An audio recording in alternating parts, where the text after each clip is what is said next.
Here we are with yet another Princess Bride effect film. This really does happen a lot, doesn't it? This film, as I'm sure most of you are aware, didn't exactly do all that well at the box office. And that's probably entirely Warner Brothers' fault, because I know this is going to sound strange, but for a film to do well financially at the box office, you need to support it properly. They didn't. So it just kind of came and went, and it was like, whatever. But then people saw it and were like, this is really good. And people who were in charge, people who were money people saw it and was like, this is really good. What the hell? And so it kind of got a second run, and they really advertised the hell out of the home video run, and then people started picking it up. I will freely admit, I didn't see this one in the theaters either. Then again, I also didn't see Tarzan in the theaters, which was the same year, so make of that what you will. I do like the core element, the core premise, if you will. What if a gun had a soul, in the generic definition thereof, and didn't want to be a gun? Now, from what we understand, and from the extended edition, if you could call it that, we could pretty fairly say that these things, plural, because there are more than one Iron Giants out there, are super doomed death robots designed to destroy worlds. Now, I'm mentioning this first because, A, it's interesting to speculate on who would design them and why. Now, I could think of several fictional races that could be behind something like this, like the Daleks, for example. They'd be cool with just sending out things to destroy everything else, because what do they care? Everything that's being destroyed isn't Daleks, so what does it matter? Which, funnily enough, brings me to another thing I could see doing this. The Founders over on Deep Space Nine. I could see them being like, well, yeah, go destroy everything that isn't us, and then we'll be safe forever. It's not like the lives of trillions or quadrillions of people actually matter to them, because the Founders will be safe, and that's what really matters. I could see that, too. Ultimately, that's, of course, never answered, because that's not really the point. Of course, there's also the third option. Now, I'm bringing this one up last because I find it to be the least interesting, but it's also the most plausible. This could be your classic doomsday scenario. Something, somewhere, built these things, and then they got out of their control, and that was the end of that. See Star Trek, the original series, Doomsday Device, for a good example of this. Did I just make two Star Trek references here? God, let's try not to do that anymore. Anyway, so now I'm going to admit something. Now that we started with that, I'm going to admit something else. It's obvious to see why this film is so beloved, and why so many people walk away from this film with a good opinion and impression of it. Now, that's important to note, because I'm not really saying the film's all that good. Hear me out, don't stone me with sticks. Not yet. You can stone me with sticks after you hear my reasoning. I'd say the first half to two-thirds of the film is actively bad, to the point where I found myself wanting to just fast forward through it. It is in the final act of the film, and the finale, that's where it gains its strength. The moment we have the conclusion of the Mansley arc. I'm saying this wrong. The conclusion of the second act arc, which is the kid manages to defeat, Hugh manages to defeat Mansley. And then in so doing, he's like, all right, let's go play. And then the defense mechanism, the automatic, uncontrollable defense mechanism kicks in. This, of course, then leads to him freaking out and then running away, and Dean trying to protect him. All sorts of fun stuff right at the end there, which, of course, makes sense and is actually pretty awesome. It serves as a wonderful... If you actually... I know this is going to sound strange. If you basically had the movie be like, oh my god, there's this giant, and then you just did a fade cut and then picked up the film right there with him playing with the Iron Giant in the graveyard... I think that would kind of work. It'd be extremely short, and it wouldn't be as interesting, but, my point being, that's the part of the story that you're left with. And so you conclude the story with what is arguably the best part of the story. And so that's probably what resonates in your mind. And I mentioned this, and again, this is no insult intended, but I've noticed a lot of people tend to have this opinion about video games, too. A video game with a bad or disinteresting opening or a lot of filler and grek in the middle that has a fantastic climax or finale, a lot of people are going to tend to think of that game fondly because the last thing that they went through, the most recent memory, was the good stuff. The reverse is true as well, if the ending is bad or crap or awful. So, and I admit I have spent years trying to divorce myself from this exact same opinion for this exact same reason, and I still screw up on that. But I suppose I should explain why I don't like the first act and a half. It's because it's basically Nickelodeon. Yeah, I probably just lost another half of my viewers by saying that, but as I've said many times, the Nickelodeon thing is just not my thing. It never has been. Not when I was a kid, not when I was a teenager, not when I was an adult, not when I was a 7 million-year-old person going through the second time in my time loop. None of these times have I actually really been into the actually, I wrote it down here. We've got lying. We've got being a brat. We've got gross humor. He took laxatives and he has to go to the bathroom in the woods. Isn't that funny? And, of course, there's the Cassandra Truth thing. Now, the Cassandra Truth thing is a much more minor thing. The kid tries to tell his mother right at the beginning, look, there's this giant robot. Yeah, no. And, of course, she doesn't believe him. Why would she? That does make a lot of sense. But and then that's kind of the end of it. The only other real Cassandra Truth is actually on the behalf of Mansley. So I'm willing to let that part slide. But we're left with gross humor, brattiness, and lying. And I'm not a fan of any of those things. And this kind of thing continues for, like I said, the first 2/3 of the film. I'm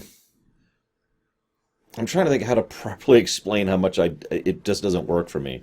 But that doesn't matter. My opinion here doesn't really matter. Okay, that's not the right way to say that. My preference doesn't really matter. There we go. My opinion is that this was their attempt to kind of make this appeal to kids, to kind of make this be more of a children's film, and thus, bring in more of an audience than they otherwise would. So that makes a degree of sense.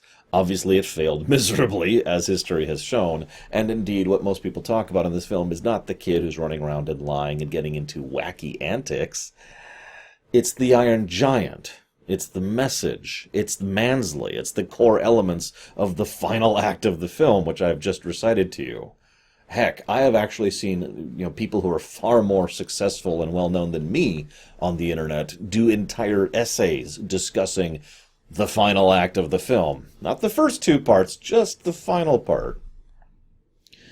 In fact, the Iron Giant himself doesn't even really show up for 10 minutes and 44 seconds into the film, which may not sound like a lot, but that is a fairly large amount of time before we really establish our titular character here. So, I'm looking at my notes. I really have very few notes for the first 2/3 of the film. So let's just kind of rush through these. I love how there's this cartoon that's playing about duck and cover. You remember those? Of course you don't. Statistically speaking, I imagine most of my viewers never actually experienced duck and cover. I only experienced it because one of my schools... Hang on just a second. Is that one? I think 2 of my schools, when I was very young, were kind of behind the times. And so they were still doing stuff that at that point was like 5 to 6 years out of date. So I have experienced duck and cover as a kid. My mom, of course, grew up with it. You go back one generation. So any of you out there who are older than me, I'm 37 for reference. Any of you out there who are older than me, you could probably be like, yeah, no, I remember duck and cover. But I bring up the duck and cover thing because it was always acknowledged to basically be kind of useless, right? At least when it came into my acknowledgement. I bring that up because not only does it come up in the final part of the film, but the kids are talking completely over it because, well, there's 2 ways to look at that. One, because they don't take it seriously, which makes a lot of sense. How could a child take nuclear warfare seriously?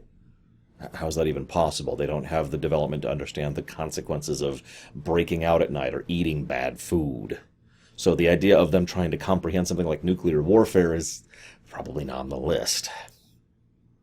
But the other reason it's interesting, if you think about it, is because, well, This is going from my mom. I actually asked her about this just for this rumination because, this is obviously relevant. And she confirmed for me what I was already believing to be true. Even when she was a kid, no one took the duck and cover thing seriously because it's not going to work. There's this one time where she was actually dragged out of class and, wrapped on the wrists because of the fact that she was arguing with her teacher that it doesn't matter if you duck and cover, sit here, or walk outside and flail her arms because she's still going to die if it hits. Anyways, so we see the duck and cover thing. We also see the gun. We see a gun pretty early. What I mean by the gun, hang on, let me rewind for a second. We see the BB gun, which is left over, and we see the photo. Both of these are actually part of the... As much as I dislike the kiddie stuff in the first two-thirds, I have to admit that there are elements of good storytelling here. They do establish the BB gun rather early, so Mansley has a way to get involved in the family. And they do establish the photographs. In fact, one of my favorite parts is where he's looking straight into the photo like, and of course he's completely blinded by it. And then he loses the camera, so he never gets to have the images processed, so he can actually see what he took. Which leads to Mansley later discovering who he is with the BB gun and seeing the photo evidence of the giant, because the giant was just sitting right behind him the entire time. Something about that idea amuses me tremendously, I'll admit. I have to admit, though, watching this film now, it's really hard not to hear someone saying Groot every time he talks. I mean, he basically uses the exact same tonality that he does, which makes sense, because I'm not sure... I've only heard Vin Diesel use two types of tones ever in his acting career, so... I'm not accusing the man of anything. It makes sense that, doing this kind of not quite vocal role, okay, that makes sense. They also do a good job with scale. Obviously, the Iron Giant is three-dimensional, and they put a filter on his rendering so he looked like he was just a little bit imprecise, kind of like the animated side of things was, which is a good move, by the way. But it prevents the Aladdin problem from happening, to put it into such terminology. But I like how they frequently showcase just how large this thing is in comparison to the kid who's looking up at him. Excellent usage of scale. He also has tremendous precision, but is not invulnerable. Like I said, there's several scenes which do a surprisingly good exposition very quickly and very efficiently. When he's putting the railway back together, he puts it together precisely, so it is as if he never did anything at all, which is insane. It says something for how specific he can be. And that is going to come up in basically every scene after this point. But you'll notice he's also not completely indestructible, because he then gets hit and is severely, massively damaged by the train, which makes sense. If you actually sit and think about the amount of force that's being applied when a train hits something, it's huge. There's a reason why if you ever see a train that hits a car or a vehicle or whatever, that vehicle doesn't slow that train down at all. So with that kind of physics, yeah, that would make sense. It also establishes that he can repair himself. That's the point at which it gets into basically movie magic territory, and I'm willing to let that slide. After all, this is designed to be basically a 1950s, alien-inspired Martian beam death ray thing, so sure. Like, why does it need to eat metal? How does metal get turned into... energy, given the kind of output this thing does. You remember that final blast that almost hit the battleship at the end? Think about that for a minute. No, I'm willing to let the physics slide. A little. So, this is when he picks up in the HH thing, and Mansley starts to really hound the kid. But before we get into that, there's this nice bit, again, well done, where the kid is showing him all of these comics. It's like, here, check it out. And then he kind of the Iron Giant pushes one away, and we see a toe, the villain, the horrible villain, and the music even goes, no, Superman, he's a good guy. This is, of course, one of the it feels so strange talking about the themes and motifs of this film, because they're so obvious, and everyone knows them. I'm pretty sure people who haven't seen this film know the themes of this film. But it's still nice to see it established in such a way that the Iron Giant, who is still coming to understand and grasp some of the basics of how things work on this planet in an intangible sense, tends to associate Superman with good guy, hero, if you will. So, at this point, we're about halfway through the film. Like I said, I'm just kind of fast forwarding through a lot of the antics. And this is when we finally get a little bit of backstory behind the main character, the kid. I keep calling him the kid because I forgot his name. It's like Hogard or Hazard. And each time I heard it, my mind kept trying to mentally recorrect it to Hogwarts. And I'm like, no, mind. That's not who he is. His last name's Hughes. We'll call him Kid Hughes. Hang on. I still got some details here. Let's look at it. What's his name? His name is Hogarth. Okay, Hogarth.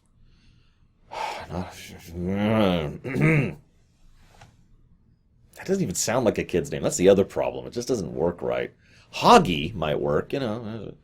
We finally get some backstory and characterization for Hogarth. Finally, at this point, like I said, it's over halfway through the film at this point, because we find out in his tirade that he's actually, well, he's not smart. And I say to say it that way because he is kind of dumb. But I don't mean he's stupid. What I mean is that he just applied himself like any normal kid would. Or, more accurately, like any normal kid could. That's not... I'm trying to think how to phrase this without it sounding bad. But the long and the short of it is, he just decided to try, or his mother pushed him, to go ahead and apply and do the homework and do the grades. And they were like, well, he's smart. Let's push him up a grade. Okay. And now, of course, everyone's making fun of him and pushing him down because he's ahead of grade. Now, I actually know what that feels like because that happened to me once. That was in 4th grade. I skipped ahead from 3rd to 4th. And that wasn't pleasant. In fact, I hated it. I have nothing but bad memories about that. So I'm completely with them on that. Well, I'm also kind of completely with him because one of the biggest insults I heard back then was, oh, you're so smart. You're such a super brain genius kid. And I kept thinking to myself, no, I'm not. Like, I didn't feel smart. I didn't do anything special. I wasn't inventing robots in my backyard. I just did the tests they told me to do.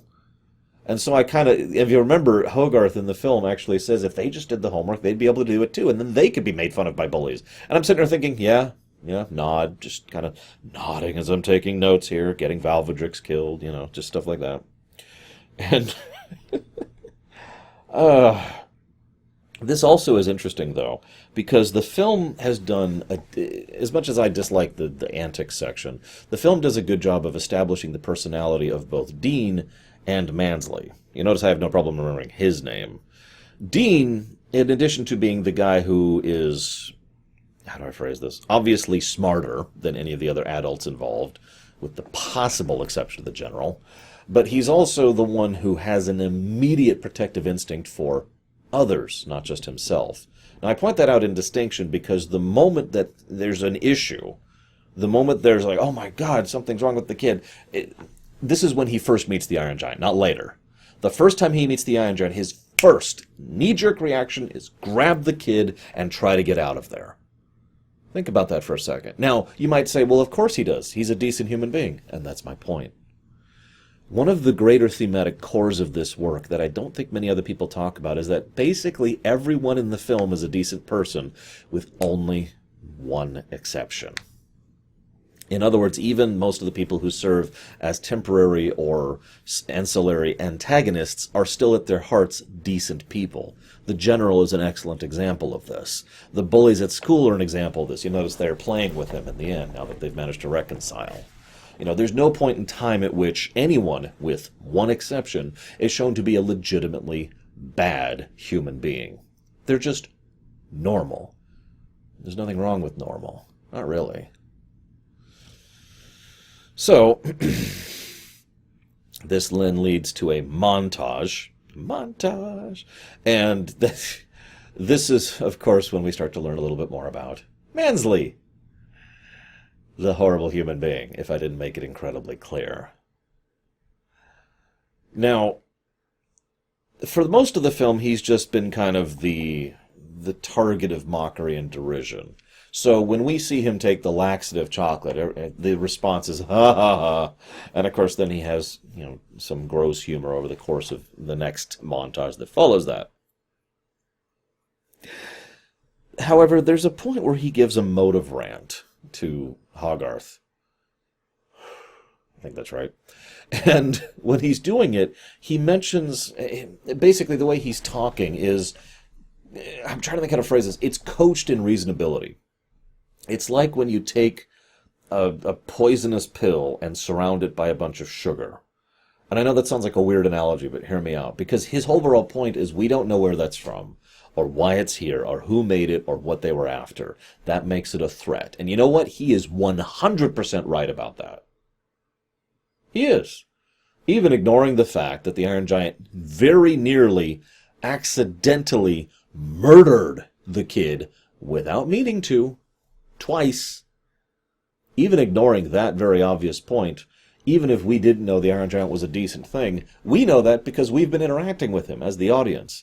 As an outside source, all you can know walking into this is that it is an unknown. Now, that does not mean you be overreactionary, but it does mean you be cautious.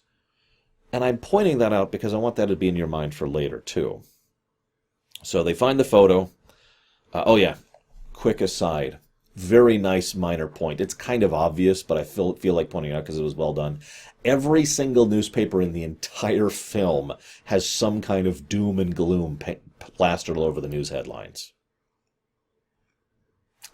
Anyways, so Mansley officially finishes his journey into becoming the villain of the film when he kidnaps a child against his will and interrogates him by threatening his mother. Yeah, that's a bit much even for a cartoon. And, of course, he's so smug. This is, of course, when they start to really ingratiate how much we want him to fail, is because they make him just a smug bastard. That's right, kid. I beat you. I'm better than you. And I managed to win, and that's what really matters, because it's not like I'm actually concerned about, support or safety of the country or anything relevant. No, what matters is I beat a 12-year-old or however old the kid is. Smug. And so he loses, of course, because they manage to figure out a way to think around this. But that's when that's when the villain that isn't a villain pops in. Whoever programmed and designed the Iron Giant. Because that's when, and I've referenced this a few times, the Iron Giant very nearly, accidentally, kills Hogarth. Twice. This is when Dean pops in and is like, dude, no. And of course, Dean is paying attention, recognizes, and has a degree of pattern recognition because he has a brain. I call him normal. It's worth noting Dean in the 1950s would not be normal, but you can see why I call him a normal guy, despite everything. Despite being hip, yo. Anyways. The finale kind of speaks for itself in many ways. There's this wonderful bit where they're trying to deal with it, and the Iron Giant's just trying to get Hogarth away, just trying to get him to safety, because he doesn't understand what the hell's going on. They send fighters, and the fighters shoot him down, and he collapses. He's like, oh my god, are you okay? And he's just, distraught. There's a line, it's so quick, you probably wouldn't even notice it, where the general says, we need to go find out who built this thing, why it's here, and what it's doing. And my first reaction was, of course. That's what you probably should have done initially, but, he's thinking in that direction. So they approach the thing, they see it's still mobile, and the first thing that Mansley says is, shoot it, shoot it, shoot it, shoot it! So then they open fire on the unknown target, which then immediately turns around and starts absolutely devastating them. This is the first time we see what an Iron Giant can actually do, at a fraction of its power.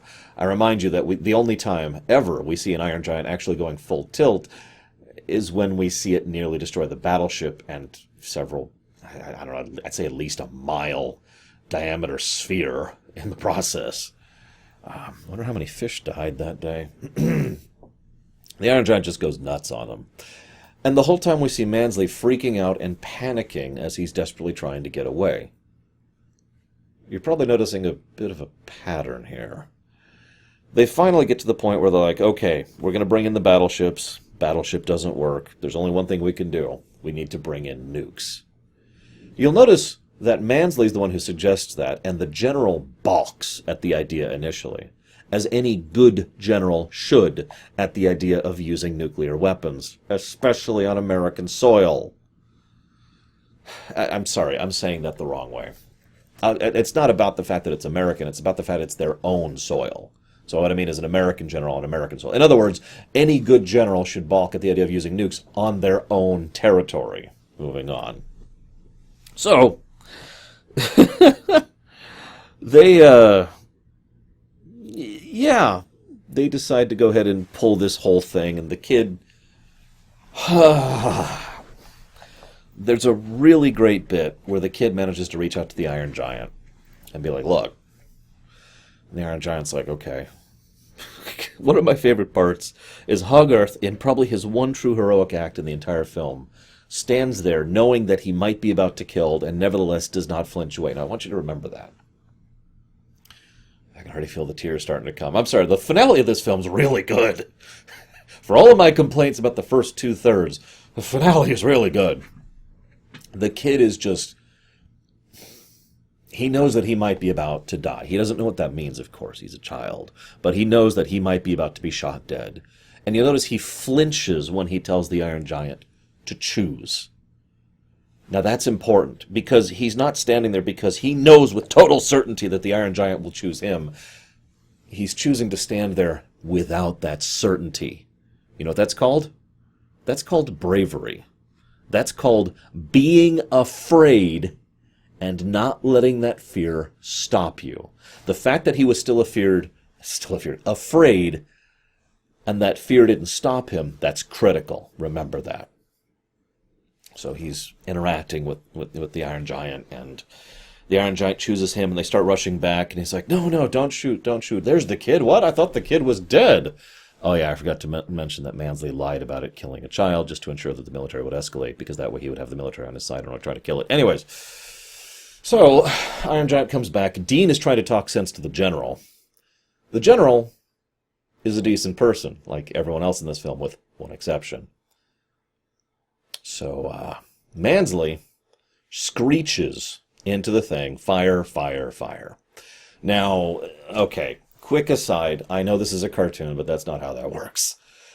There's a lot of reasons why there's a lot of checks and balances, even back in the 50s. In fact, I would go so far as to say, especially back in the 50s, about the fact that you can't just have someone, some unidentifiable voice on a radio screeching for firing, and then go ahead and launch nukes. It doesn't work that way. But let's all accept this for a moment. It's a cartoon, whatever, moving on. And they launch the nuke. What follows is my favorite sequence of scenes. It's like 3 or 4 scenes, but it's effectively one extended scene. Favorite scene in the entire film. Because the general then turns in exasperation to the man. And it's almost like a cartoon for another second, because he's like, you idiot, where do you think it's targeting? It's targeting here. And I mention that because in a cartoon, they would say like, oh yeah, that's cute.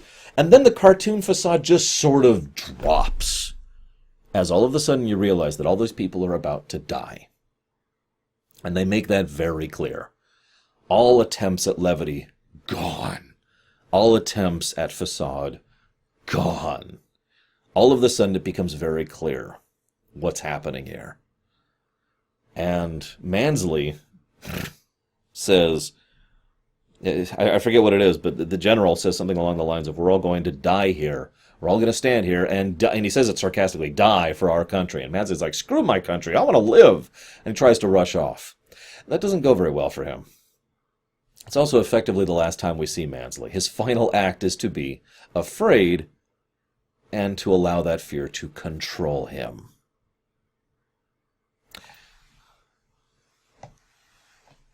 Mansley at his core is someone who is not just a coward, because saying someone's a coward doesn't really get it across.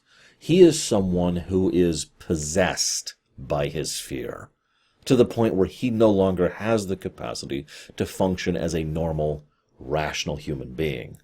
He is also, in addendum to this fear, sufficiently self-interested that the only one he really cares about when the stakes are down is himself. You'll notice in his attempt to flee, you might think, well, maybe he could flee and take some people with him. Like the children, for example. Nope, he only cares about himself. Contrast this to Dean earlier, whose first knee-jerk automatic reaction was to grab the kid and try to get him to safety. Now, I know Dean's the good guy and Mansley's the bad guy, but I make this point because, as I said before, basically everyone's the good guy in this film, with only the one big exception. Mansley is a disgusting and despicable human being, not because he's afraid, not because he's selfish, but because he is afraid to an extreme and selfish to an extreme. And he allows both to dominate him to the point where he is probably worthy of dying, if I'm being completely honest. Look at the laundry list of things he does in this film. Really look at it. And think about all that he nearly did. Just really picture that. And, this is the final contrast point, Mansley, out of his fear, decided that, it was worth launching the nuke and doing whatever it took in order to try and destroy this place, right? And when... I'm trying to think how to properly put this into focus, because I'm trying to compare Mansley to the Iron Giant himself. The Iron Giant... The Iron Giant, even in a state of fear, when there was an accident and when the kids were nearly lost on the bridge, what was his first reaction? To help them. When Mansley, he runs and tries to save his own hide. But... So it's a bit of a perspective of selfishness versus selflessness, but it's also a little bit of... The Iron Giant nearly killed Hogarth. Mansley nearly killed Hogarth. The first with the laser beams and the second with the nuke. But their comparative reactions to these accidents really help to showcase this. Neither Mansley nor the Iron Giant had malicious, deliberate intent to kill. Not really. Not Hogarth. And yet in both cases, they nearly did. Iron Giant's reaction to this was, oh my god, no, I can't possibly, no, this isn't... You know what Mansley's reaction is? Oh crap, that means I'm in danger! Forgive me for hammering this point in, but I think it's actually one of the better character pieces of the entire film. It probably doesn't help that Mansley is arguably the only character that has any real characterization to him other than being a decent person. No offense to the other characters, unless I haven't even mentioned the mother. So, so Mansley's a horrible person. And what's interesting is what happens next is everyone just kind of stands there. They even make the mention, we could duck and cover. That's not how that works. There's no surviving this. That's a nuke. You could start running now if you want to die with the heat at your back. You won't even notice the difference, though. Everyone in town just stands there. What can they do? There's a weird acknowledgement. A lot of these people, especially the adults, have grown up with the fear and understanding. That's a bad way to put that because this is the 50s. The film is portrayed in a way that the adults understand what's happening. Let's put it that way. So they just stand there. What else can they do? There's nothing you can do. Hey, the star's about to go supernova. I mean, what do you do, right? Other than rob a bank. No, I'm kidding. There's no point. There's no point. What could you possibly do? You're dead. You know it. You know it. So everyone just kind of stands there. And then the sirens go off. Now I'm going to go and admit something that's going to make me seem really stupid. I started bawling when the sirens went off, and everyone was just standing there looking up. I don't really know what it was. I've talked about this before. I've always had a thing with nukes. They always hit me in a way nothing else does, and I don't really have a good reason why. I was born in 1982. I wasn't really born in the threat of nukes in the strictest sense of the word, and yet for some reason, that has always hit me particularly badly. Maybe it's just because of my mom and the way she raised me. I don't know. But seeing that, and seeing that reality just kind of struck me like a lightning bolt. This is, of course, why the Iron Giant, seeing and comprehending the situation so logically, says, I'm out. After all, you are what you choose to be. And he didn't want to be a Tomo, he wanted to be Superman.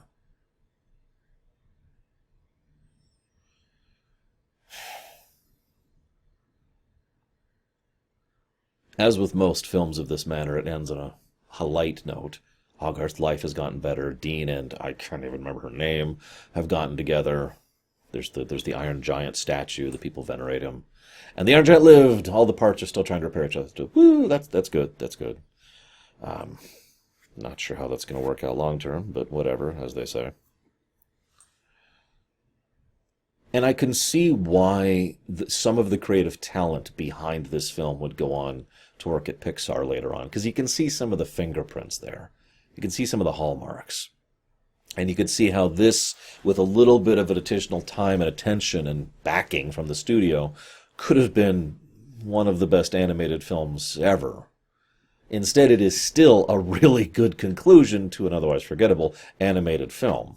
And that conclusion by itself sells it. Despite my comments at the beginning, thank you if you've managed to stick with me this far, I still enjoyed this entirely because of the finale. Because there was so much to dig into and so much to enjoy and so much to feel. I wasn't joking when I mentioned earlier, I really did start crying watching this film. This is not my first time watching this film. How many of you cry when you watch this film? At what point? I hope you've enjoyed my thoughts on this. As of recording, I don't know if we're going to look at any other animated films because the voting's still going on. So we'll see if there's any others going forward. So this might be an exception for this year. But either way, it was very interesting doing a rumination on an animated work like this. I have to admit, it's kind of something outside my norm. So, nice stretch. I hope you've enjoyed. I'll see you next time, guys.